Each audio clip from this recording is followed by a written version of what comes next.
सन 2023 मधील सप्टेंबर ते डिसेंबर महिन्यात झालेला अवकाळी पाऊस व अतिवृष्टीमुळे तालुक्यातील शेतकऱ्यांचे पीक पाण्याखाली येऊन मोठ्या प्रमाणात नुकसान झाले होते।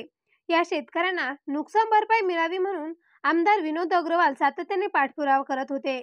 त्यांच्या प्रयत्नांना यश आले असून तालुक्यातील 23,000 शेतकऱ्यांना नुकसान भरपाई पोटी 32 कोटींचा निधी वितरित केला जाणार आहे। सप्टेंबर 2023 मध्ये झालेल्या अतिवृष्टीमुळे वैनगंगा नदीलगत असलेल्या शेतकऱ्यांचे उभे पीक पाण्याखाली आल्याने शेतकरी आर्थिक संकटात सापडला होता। तोच परत नोव्हेंबर आणि डिसेंबर महिन्यात अवकाळी पावसामुळे शेतकऱ्यांचे होते नव्हते ते धान पीक सुद्धा नासले होते।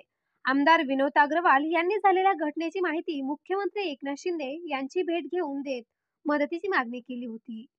त्यावर शासनाने शेतकऱ्यांच्या हिताचा निर्णय घेत नुकसान भरपाई देण्यासाठी यंत्रणेला कामाला लावले, परंतु नियमानुसार केवळ शेतात उभ्या पिकाची नुकसान भरपाई देण्याची तरतूद होती। मात्र उभ्या पिकाचे नुकसान तर झालेच, परंतु कापणी झाल्यावर सुद्धा शेतात पडलेला कडपा आणि जमा केलेल्या पुंजण्याला अंकुर आले, त्यामुळे शेतकरी हवालदिल झाला होता।